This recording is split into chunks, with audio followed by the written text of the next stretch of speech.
SBS cup 2021 के भइल पहिला सेमीफाइनल। जी हां, जिला के बहुचर्चित राज्य स्तरीय टी20 क्रिकेट प्रतियोगिता शहीद भगत सिंह क्लब द्वारा आयोजित रघुनाथपुर के शहीद मैदान में एसबीएस कप 2021 के पहिला semifinal match SBS cup champion Muzaffarpur बनाम मेजबान रघुनाथपुर के बीच आज खेल गईल ह। चांदी के सिक्का से टॉस भइल ह, जौना में मुजफ्फरपुर टॉस जीत के पहिले बैटिंग करे के फैसला कैलस। निर्धारित 20 ओवर में पूरा टीम 157 रन बनैलस। जवाब में अपना होम ग्राउंड पर लक्ष्य के पीछा करे उतरल मेजबान रघुनाथपुर के टीम लड़खड़ात गिरत पड़त 16 ओवर में मात्र 76 रन पर सिमट गई। एक तरह से मुजफ्फरपुर रघुनाथपुर के 81 रन के बड़ा अंतराल से हरा के फाइनल में पहुंच गई है। मुजफ्फरपुर के खिलाड़ी आशीष के मैन ऑफ द मैच के पुरस्कार दिहल गई है, जौन की अतिथि रघुनाथपुर निवासी लेफ्टिनेंट नीरज कुमार और अति विशिष्ट अतिथि शिक्षक श्री राम प्रसाद सोनी प्रदान कैनी है।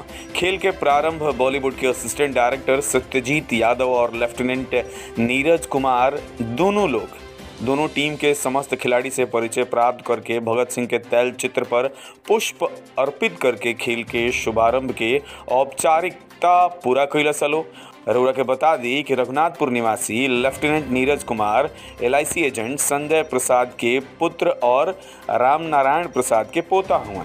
अंपायरिंग देवेंद्र सिंह और राजेश कुमार यादव कैलस। स्कोरिंग मनीष चौरसिया और अंकित पांडे करल। कमेंट्री रल आवाज के जादूगर सुजीत कुमार निराला के। मंच संचालन कैलहन रोज खानी अमित चौरसिया। 20 जनवरी के यानी कि बुध के काल आयोजन के दूसरा और अंतिम सेमीफाइनल मोतिहारी बनाम कैफ क्रिकेट अकेडमी सीवान के बीच में खेलल जाई। तो शानदार मैच के देखे आइब जरूर। मौका पर क्लब के सब सदस्य लोग मौजूद रह, साथ में दूर दराज से हजारों के संख्या में आयल दर्शक भी ए मैच के भरपूर आनंद उठैलहन।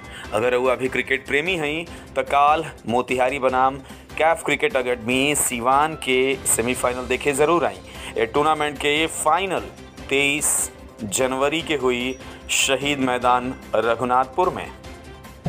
तस्वीरों को कैद करते हुए सिग्नेचर की हुई बॉल यादगार के तौर पे दी जा रही है। आप देख सकते हैं मेरे दोनों अंपायर द्वय के द्वारा। और अब इसके बाद भारी रनर टीम बेस्ट परफॉर्मेंस पुरस्कार अवार्ड जाता है। इसके बाद आखिरी पुरस्कार मैन ऑफ द मैच फिर से बुलाना चाहेंगे मुजफ्फरपुर टीम के कप्तान चमत्कारी भाई को मैन ऑफ द मैच की ट्रॉफी देंगे। और देखना है कुछ नगद राशि भी पिछले मैच में दिया है इन्होंने प्रत्येक मैच में। और इस पीछे देखिए अंतिम ट्रॉफी अंतिम पुरस्कार इस सूचना के साथ कि अगला मुकाबला कल कैफ अकेडमी मोतिहारी बनाम सीवान शुरू होगा। दोनों टीमें कैफ अकेडमी सीवान बनाम मोतिहारी आप उस सेमीफाइनल को देखना नहीं भूलेंगे, क्योंकि